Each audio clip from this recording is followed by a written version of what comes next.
السلام علیکم ورحمۃ اللہ وبرکاتہ۔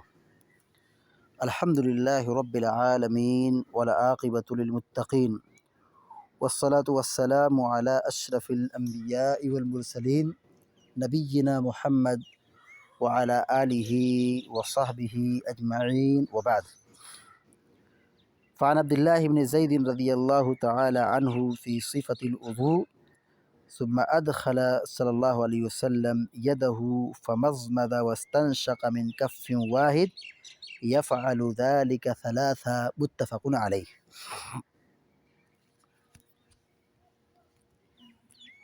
ابھی آپ کے سامنے بلوغ المرام من ادلۃ الاحکام کی حدیث نمبر 49 پڑھی گئی ہے۔ حدیث کے راوی حضرت عبداللہ بن زید رضی اللہ تعالی عنہما ہیں۔ وہ اللہ کے نبی علیہ السلام کے وضو کے طریقے کے متعلق حدیث بیان کر رہے ہیں کہ اللہ کے نبی علیہ السلام وضو کیسے کرتے تھے، اس چیز کی یہاں پہ مختصر وضاحت کی گئی ہے۔ راوی کہتے ہیں ثم ادخل یدہ فمضمض، ثم مانے پھر، الفاظ مانا لکھ لیں، ثم مانے پھر، ادخل مانے داخل کیا، ادخل مانے داخل کیا، ید مانے ہاتھ، ثم ادخل صلی اللہ علیہ وسلم یدہ، پھر آپ صلی اللہ علیہ وسلم نے اپنے ہاتھ کو داخل کیا، یعنی پانی میں ہاتھ ڈالا۔ فمضمض، مضمض مانے کلی کرنا، مضمض مانے کلی کرنا یعنی پانی منہ میں لینا۔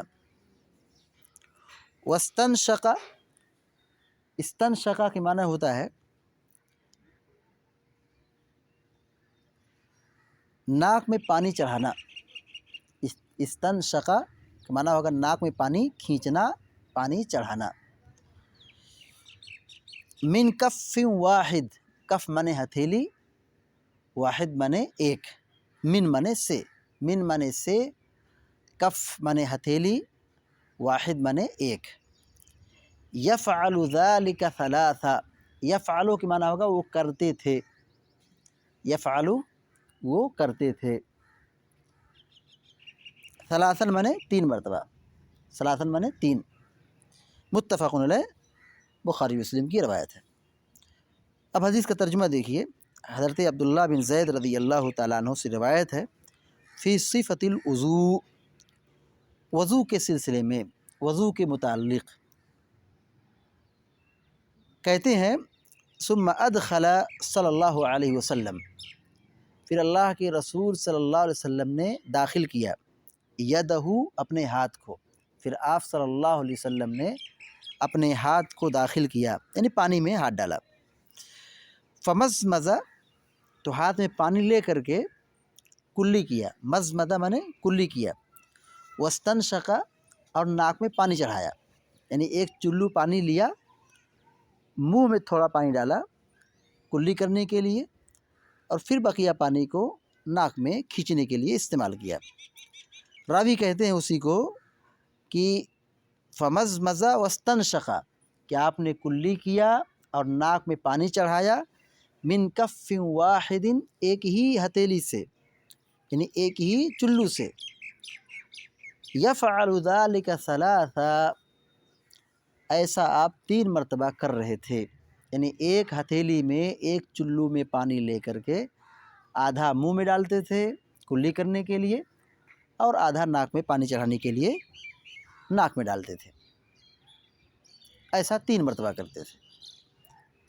تو یہ نبی علیہ السلام کے وضو کا طریقہ رہا ہے کہ آپ صلی اللہ علیہ وسلم جب وضو کرتے تھے تو وضو میں اس بات کا خیال رکھتے کہ ایک ہی چلو سے دونوں، یعنی ناک میں اور منہ میں پانی استعمال کرنے کے لیے ایسا کرتے تھے، یعنی آدھا پانی منہ میں ڈالتے تھے اور پھر وہی آدھا پانی جو باقی رہ جاتا تھا چلو میں یا ہتھیلی میں، اسی پانی کو ناک میں کھینچنے کے لیے استعمال کرتے تھے۔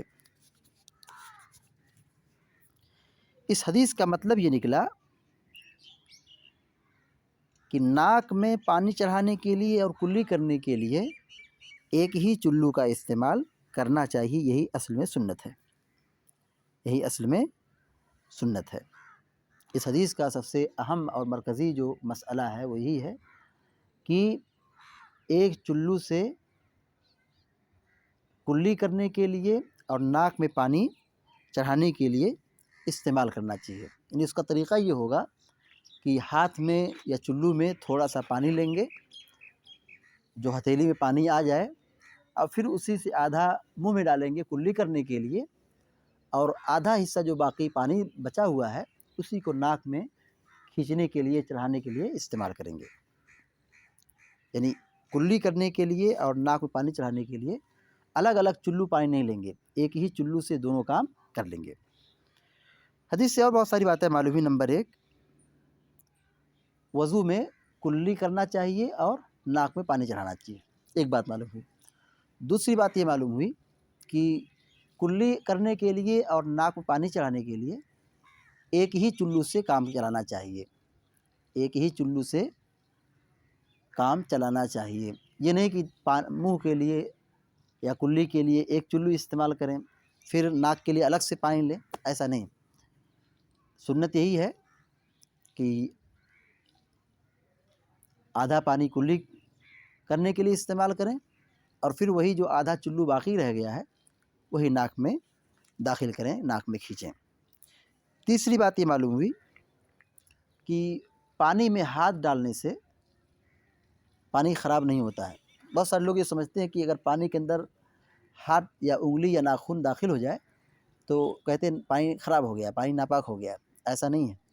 پانی رکھا ہوا ہے، چاہے وہ ڈول میں ہو، چاہے برتن میں ہو، چاہے بالٹی میں ہو یا پیالے میں ہو، اگر اس کو پانی لینے کے لیے انگلی داخل کر رہے ہیں، ہاتھ داخل کر رہے ہیں، تو ہاتھ داخل کرنے سے یا انگلی لگانے سے پانی خراب نہیں ہوگا۔ دیکھیے اللہ کے نبی علیہ الصلوۃ والسلام نے یہاں پر وضو کے لیے اپنے ہاتھ کو داخل کیا اس میں پانی کے اندر، تو ظاہر ہے پانی ناپاک نہیں ہوا ہے، پانی خراب نہیں ہوا ہے، چونکہ آپ نے اس کے بعد چہرہ دھلا ہے، ہاتھ دھلا ہے، سر کا مسح کیا، پیر دھلا ہے۔ اگر پانی خراب ہو جاتا تو آپ ایسا نہیں کرتے۔